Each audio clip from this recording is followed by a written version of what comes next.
Part 14 na po na paglilinis sa kabilang bahay, and this time dahil hindi talaga ako mapakali. Ang laki kasi nitong metal rack na nailagay ko nga dito para lagay ng mga microwave. Ang ending hindi naman dyan na ilalagay yung microwave every time na ginagamit. So gagawa natin ang paraan yan, but first ikinabit ko na nga muna yung bagong screen para dito sa bintana. Before meron ako nailagay na screen dito na tagpi-tagpi, and since naka-order na nga si Ate Ken, eto at ikinabit ko na nga. Most of the time kasi nakasarado yung bintana, either ang dami nakaharang doon sa kabilang side, and sinasarado din siya para hindi makapasok dito yung mga nambubungkal talaga ng mga pagkain sa lamesa. So ayan, nalagyan na natin ng screen para naman kahit open lang yung bintana safe na safe, at saka para makapasok yung liwanag, mas mahangin sa loob. So eto na nga yung sinasabi ko, meron kasi kaming binitbit dito na metal rack, and this time mas maliit siya, and perfect talaga itong paglagyan ng mga oven, microwave, and kakaiba nga ito dahil nga sa gitna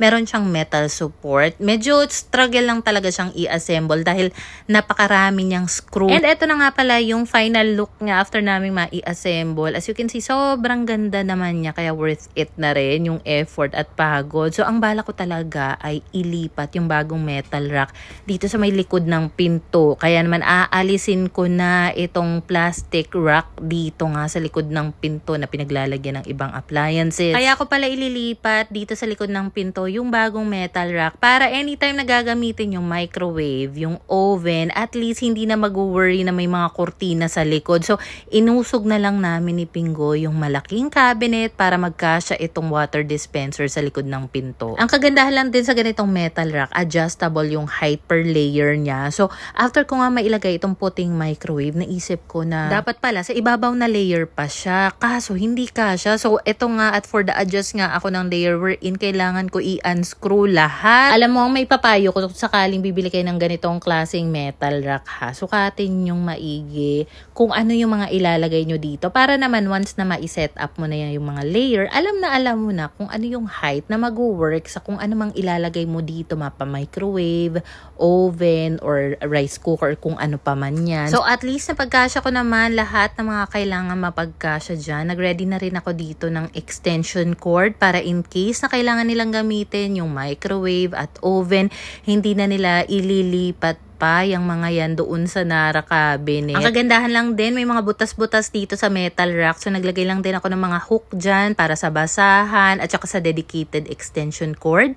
Then ito namang kurtina, ayan, nilagay ko lang siya sa gilid para talagang mas maaliwalas nga dito sa loob ng bahay, mas presko. Then kapag gabi naman, hindi na nila kailangan isarado yung bintana dahil may screen na nga tayong nailagay dyan. Bale, pwede na lang nilang isara yung kurtina na lang. Tapos yung malaking metal rack na inalis ko, sabi ni tita, gagamitin niya daw sa kwarto nila paglalagyan ng malaking smart TV. And nga pala, dahil may mga nagtatanong sa akin ng update doon sa linis na ginawa ko nga sa kwarto ng mga senior, pagpasensyahan nyo na, hindi ko na po yun i-continue kasi nag-spend na ng ilang araw si tita kakaayos doon. So ang dami niya na rin na-i-arrange ng mga bags niya, mga gamit niya. So ayoko nang pakialaman pa yun dahil okay naman na sila sa kung anumang ayos nila doon. So anyway, naligpit ko na lahat ng kalat dito sa lamesa, napunasan ko na yan. Ito nga palang mga laundry basket na nasa harap ng Nara cabinet, mga malilinis na damit, I think galing pa laundry yan. So si Pinggoy nga pala yung nagmop ng floor kanina, and yung huli nga palang binitbit ko dito, bagong laundry basket. Ito na naman. Nagdagdag pa nga talaga ng laundry basket. Hindi, naisip ko kasi masyado nang masikip doon sa portal nga na lagay ng gamit ng mga teenager kung nandun pa yung laundry basket nila. Kaya naisip ko na ganito na nga lang kasi marami ka nang mailalagay dito. Removable nga pala per basket. Alam mo, kung malaki lang talaga yung space sa apartment namin, gusto ko sa amin yan para paglagyan ng mga toys ng mga anak ko, stuffed toys nila, and kung ano man. Pero dahil hindi na nga kasya, sabi ko mas better na mapakinabangan nila dito sa kabilang bahay. So ayan yung itsura currently ng kusina, and next naman gagamitin ko itong AC na spot cleaner para malinisan yung sofa na nanggigitata. So yes, medyo luma na talaga yan, and Kailangan na talaga yung mapalitan dahil dito nga sa nililinis kong part, kahoy na lang yan na nabalutan ng tela. Halos wala ng kutsyon dyan. But since pwede pa namang maupuan at meron naman tayong spot cleaner, why not linisin na lang muna hanggat wala pang pamalit. So ayan nga, napaka-satisfying pala talaga nitong gamitin. Kasi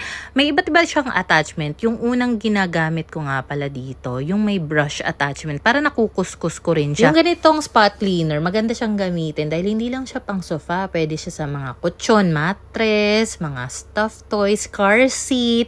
Sa loob ng sasakyan, minsan 'di ba yung mga pagpaga ng paa or yung mga mat sa ilalim ng sasakyan. Ang galing, no?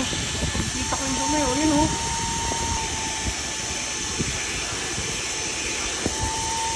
Yun, oh.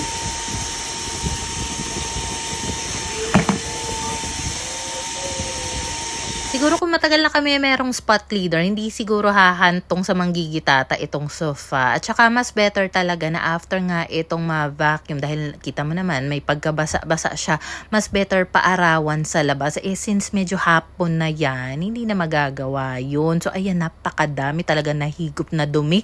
So ang ginawa ko na lang, pinatapatan ko na lang ng electric fan ito. Nagpunta kami dito around 9 or 10 a.m. Tapos mga alas 5 na nga yata ako ng hapon na tapos. Pagod na ako pero may kailangan pa kaming asikasuhin sa bahay kaya umuwi na muna kami. Ayun lang muna for today.